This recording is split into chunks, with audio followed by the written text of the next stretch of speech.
Hello and welcome to Orbit International Youth Talk Show. Now, this talk show is a youth space and forum where young people get to share their challenges, hopes, aspirations, and dreams. Now, it's the beginning of the year and we are bringing you better and more motivational stories of young people that are making a difference in different communities. Today, we have three young men that are pilots, and we have one named Tatenda Chikwada, Takudzwa, and Chipo Chashe. Tatenda is the founder of Dream Alive Foundation. Now, I recently learned that when you're a commercial pilot, you're supposed to fly 100 hours until you finally get your license. When Tatenda was on 98 hours, he made a drastic decision to sacrifice his 2 hours to young vulnerable kids so that he could take them, that had a passion for aviation and for flying. So he sacrificed those 2 hours for a young kid who was vulnerable in order to take them up on a plane and show them how it's done on a plane and the basic skills. After those 2 hours, Tatenda's life changed, and that's how he created Dream Alive Foundation. So he's here with us with his two friends who've also taken up kids and who's also joined in Dream Alive Foundation. Welcome, Tatenda. Thank you for having me. How are you? I'm fine, how are you? I'm good. You're looking good in the uniform. I never thought I'd have pilots ever on the show. Well, this is the first time for everything. Right? Yeah. So tell me a little bit about yourself, Tatenda. Like you said, my name is Tatenda Chikwada. I'm 27 years old. I'm born and bred in Harare. I come, my parents are Marissa and Johannes Chikwada, my father. I come from a family of 6, 4 girls, and I've got an older brother as well. I'm the last born, mama's boy. And I went to Hardman House for my primary school, and I went to St. George's College for my high school. All right. It's interesting how, when you write about your story, and it's all over the magazines, by the way, you actually say at some point you were in the last class in Form 2, and you were actually suspended at some point. Now, when you look back at all those experiences, what do you think now? Well, to be honest, I wasn't in the last class because I wasn't clever. Okay. If I wasn't clever, I don't think I would be sitting here as a commercial pilot. I was in that last class because I didn't realize the importance of education. I didn't realize the sacrifices my parents were going through to put me through such a prestigious school.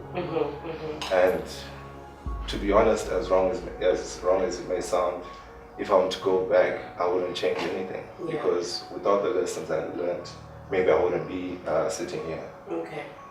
One thing that I say as people, we live in a prison, and that prison is, we've got a fear of what other people think of us. Okay. And I was stuck in that at one point when I was in high school, where I thought, making noise, being silly was the cool stuff. And I realized I was wasting time instead of utilizing it, and I realized I was on the wrong road, and I turned it around.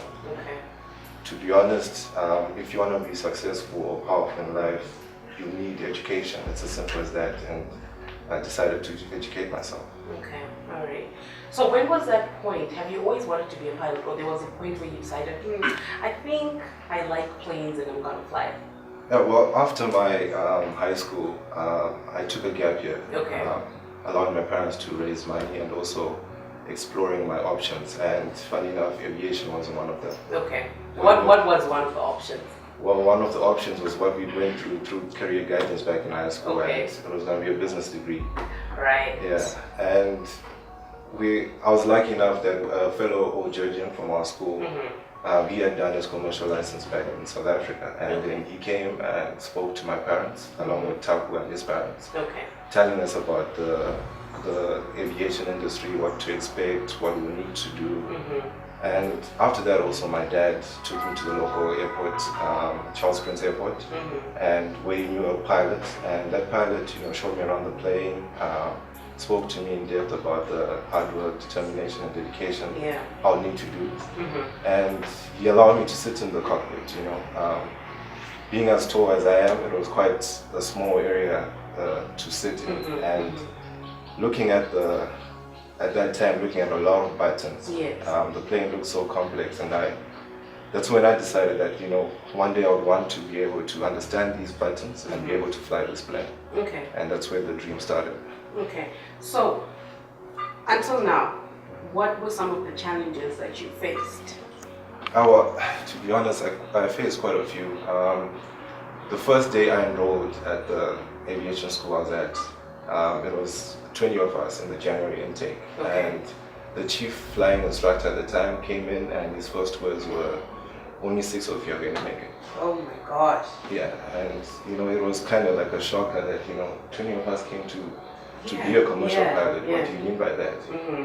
And then the next day, the second day, was my introductory flight with my instructor. Mm-hmm. And to be honest, it was quite scary because there were a lot of radio procedures. The words that he was saying sounded like he was speaking in tongues. Mm-hmm. And the checks as well were quite a lot. And when I went home, there was a point that I thought about calling my mom. My mind was just Actually, I was trying. But I soon realized and focused on the fact that my wishes were becoming a reality, and I focused on that. And that's where I got my private license. After my private license, I got another hurdle in the sense that I wasn't on a scholarship. It was my parents who were sponsoring me. Yes. And due to the economic situations that have been happening in Zimbabwe, there was time that was tough and I was grounded. Yeah. And during that time, my chief flight instructor came and told me that you never go commercial. How did that feel though when he said that? I felt like saying a lot of good words to him. Okay. Yeah, but it didn't feel good because I ended up believing it. That's why it didn't feel good, because when friends or relatives would ask me, what are you studying? I'll be telling them I'm studying to be a commercial pilot, but I didn't believe it anymore. But they do say that ease is a greater threat to success than hardship. Yes. And I'm happy with the obstacles that I faced because they helped me, they motivated me to be here. So what kept you going? What kept me going is the sacrifices that my parents were putting in. Mm-hmm. What kept me going is this chief in flight instructor telling me I can't do it. And now he's seeing you in the magazine. He's actually in the essay, what do you call the essay flight magazine? Essay flight magazine. That's amazing, yeah. Well, I hope you did read it. But yeah, I did. The truth of the matter is that my parents are the ones that kept me going, because my parents were sacrificing a lot, but instead of spoiling themselves with the money they were earning, they were sending it to me to try and make sure that my dream comes true. So that's really what kept me really motivated. Well, after the short break, we'll continue with Tatenda as he gets into detail about Dream Alive Foundation. We'll be right back.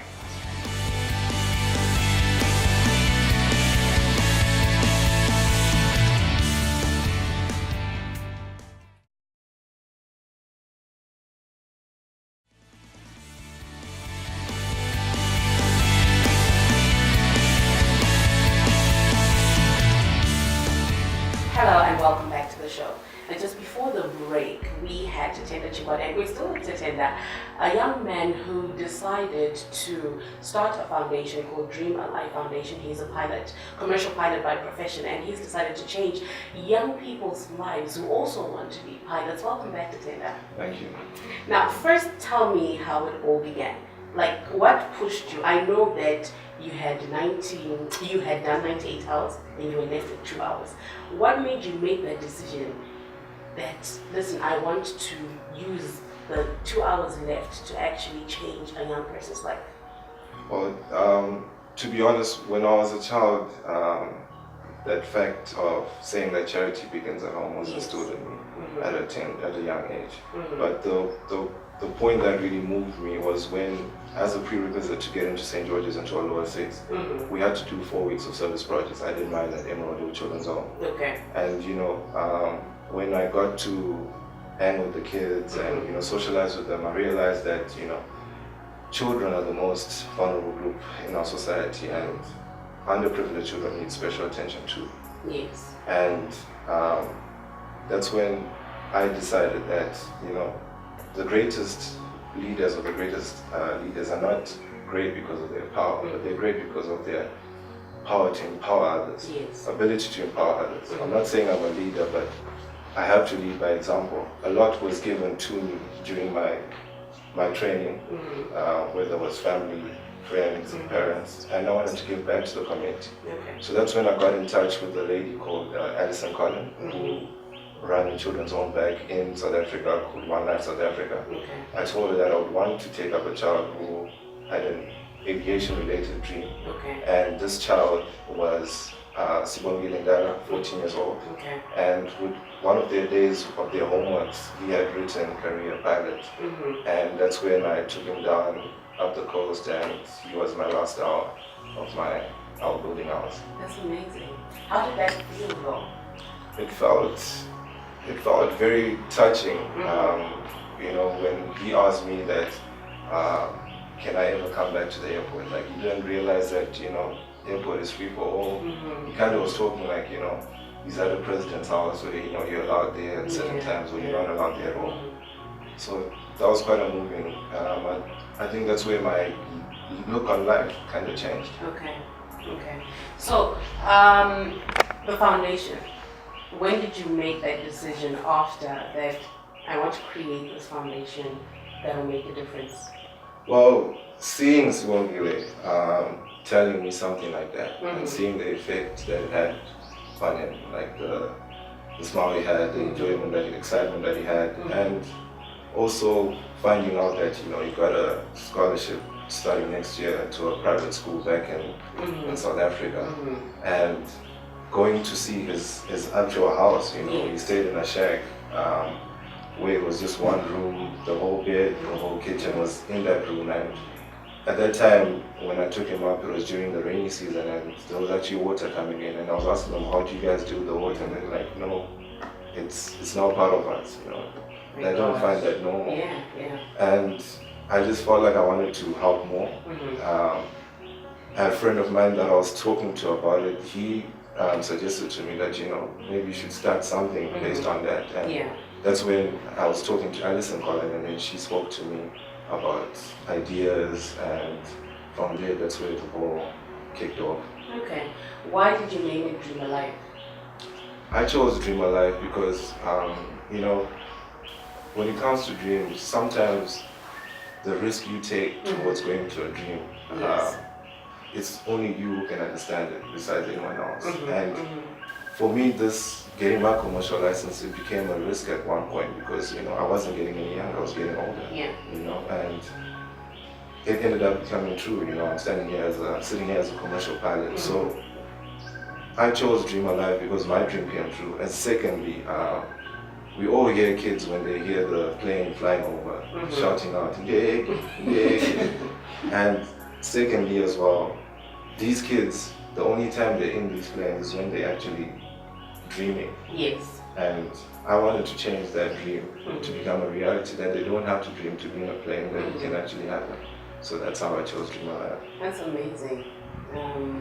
Okay, so how many children have you, I know it's still very new, how many kids have you been able to reach out to? Yeah, we've only started on the 8th of August. Okay. We've had 10 children taken up, 7 boys and 3 girls. Among those 7 boys, one of them was called Lutanyo Anise. He was very good in drama. He was actually one of the finalists for a hit show in South Africa called Scandal. Okay. But he didn't make it because of the geographical distances, because he was in Port Elizabeth and the show was being done in Joburg, so they chose someone in Joburg. Okay. And what I liked about that is that's where I changed my view on the foundation, in the sense that I got a stat that told me that there's, in the whole of South Africa, out of all the pilots, only 15% are black pilots. Wow. Yes. That's a small number. So you can imagine the percentage that comes from an underprivileged background, probably less than 1%. And I did say that, you know, coming from that, how many kids out there who are underprivileged would want to be a pilot? It would be far-fetched to say a lot of kids would want to be. So I changed my the notion for the foundation that we don't just support aviation related dreams. We support any child who's got a dream to be something, whether engineer, doctor, or lawyer. Okay. And we support that. We endorse the notion that dreams become a reality when intentions turn into action. Yes. And we're offering that action to these young children. Okay. Okay. So, what is the bigger plan? Where do you see yourself as Dream Alive Foundation in the next 5 years? The bigger plan that I see with Dream Alive Foundation, one thing that we did, I forgot to mention, is that we went and fed 80 children in the Motherwell Township. And the thought process behind it, though it's far-fetched, is that I want to improve the child dropout rate in primary school, high school of these kids, because some of them drop out not because of they want to, but because they can't. Some of them are tired, some of them are malnutrition, and feeding them is trying to help that. And secondly, by giving them something to work to, I want them to want to stay in school to educate themselves. In the long term, if that happens, we hope that the high unemployment rate of youth will improve. And secondly, I hope that as it grows, I hope that we'll be able to do workshops in high schools, because that's something that I didn't have, where we get career guidance, where people come and talk to us and tell us the ins and outs of aviation, the advantages and disadvantages of aviation. And that's what I want to do. One thing that I noticed when I once went to talk to the kids was they were listening when they saw me. And the lady actually told me that I've never had them listening, be quiet like this, and they saw a black brother, coming to talk to them. And he's a pilot, who has actually made it. So we also want to change as a generation, because our generation, one thing that we focus on is that we base our success not about the successes we create around us. We base our success about the failures we have around us. That's how we feel we're successful. So I want to change that. The generation that's to come, they see how we as brothers have motivated them to work towards something, and we hope that they will motivate their own brothers. That maybe in the generation of our children, there will be the word underprivileged will be really used, and more of the word privilege will be used. Well, thank you so much, Tatinda, for coming through to the show. And I know that you're back in Zimbabwe to actually start the foundation here in Zimbabwe. Yes. Thank you so much for that. And we'll definitely be following you and seeing what you'll be up to. No, thank you for having me. Yes. Well, after the short break, we'll have two young pilots, Tatinda's friends, who have also joined in Dream Alive Foundation, and they've also taken up kids. So we're going to get to hear their experiences. You definitely don't want to miss this. We'll be right back.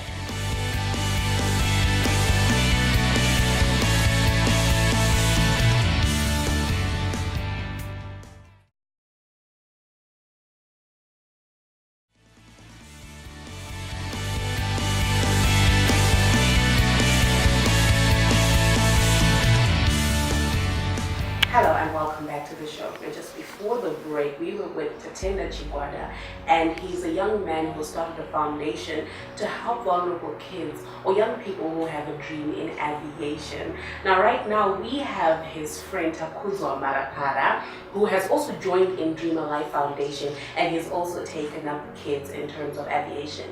Welcome, Takuzwa. Hi, thanks. How are you? No, great, thanks. How are you? You're looking good. Okay, so did you always want to fly? Yes. Really? I knew I wanted to fly when I was 10 years old. That was dream number one. I know we were talking before, you said your dad was a doctor. How does that feel? Because I know for sons, usually their fathers are like their inspiration. Well, he's not a medical doctor. He's into agriculture. He's got his PhD in agriculture. Yeah. But I think the one thing from back home, the one thing that resonates with me is that my parents have always been follow your dream.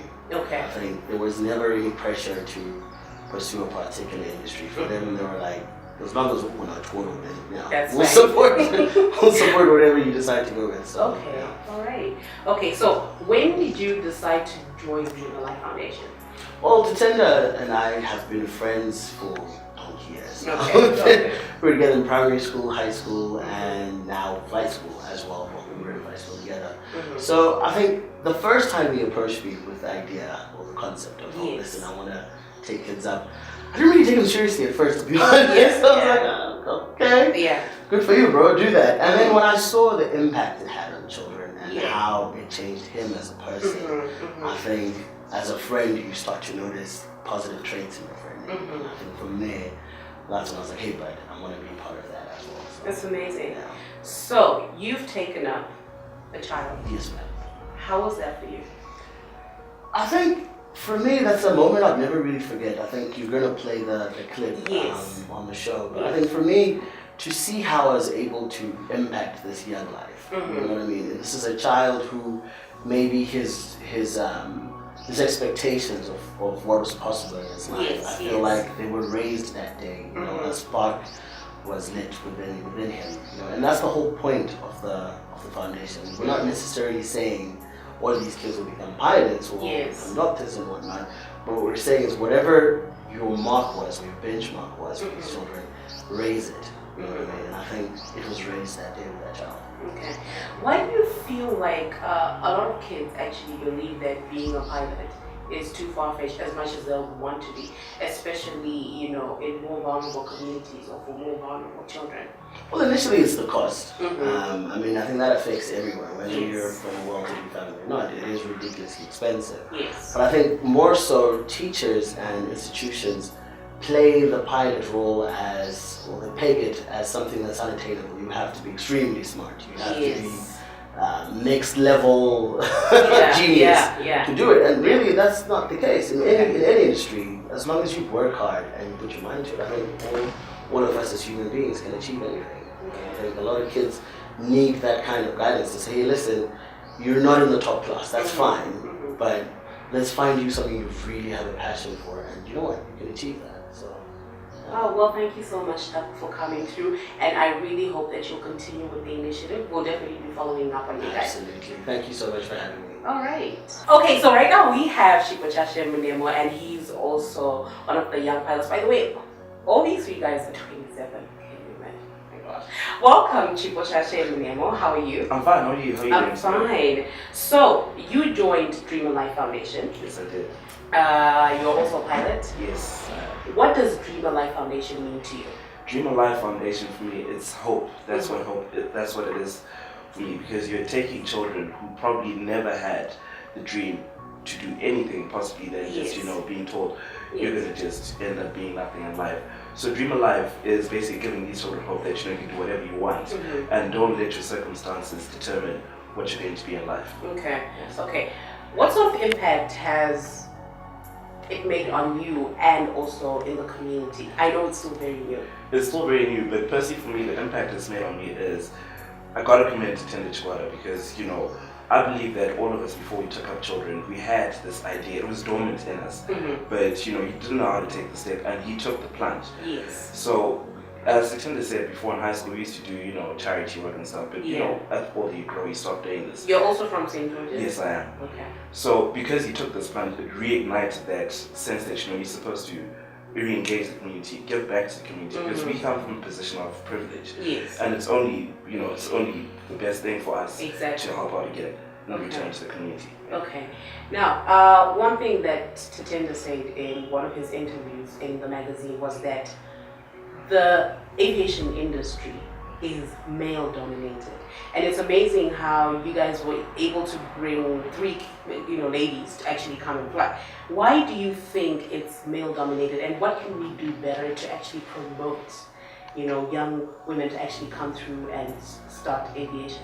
I think it's male dominated because it's that misconception that Taku was saying earlier on, that you have to be super smart, and you have to it's so much hard work, and girls, already there's the whole thing that girls are only meant for certain career paths, but that's not the truth. Yes. Aviation is open to anyone. So, as I feel, I was privileged enough actually to take up a girl. Yes. And it was very pleasing to see her smile. And as soon as the flight ended, she already started learning the aviation alphabet. That's amazing. For me, that, I feel like I did a pretty good job inspiring someone to do better than they were really supposed to do. Okay. Thank you so much, Ipo, for coming through, and thank you obviously to Tatenda and to Taku for coming through to the show. Now, thank you to all our viewers. Now you can reach us on www.orbit-international.org, like us on Facebook, and follow us on Twitter. See you next time. When I grow up, I want to be a pilot because Last year I dreamed as a pilot. I dreamed drive a plane. So I told my parents. So they told me you must be a pilot. Right, right. Can I tell you something cool? Yes. When I was your age, I told my parents the same thing. Yeah. They believe that, yeah. I told them the same thing, and I thought it was crazy. I thought maybe, you know what, I'm not smart enough, I don't have enough money for it, I'll never be able to be a pilot. But I'll tell you one thing, man. Yeah. Whatever you want to do, don't let anyone ever tell you that it's not possible. Because with God, with determination, Yes. and with hard work, Yeah. anything's possible. Don't you remember that? Yes. Yeah? So I'm gonna see you as a pilot one day. Maybe I will drive you. Yes, you will fly me, yes. I want that. I'm ready. I want to hear a bit more enthusiasm. Come on, man. I said, are you ready? Yes, I'm ready. Oh.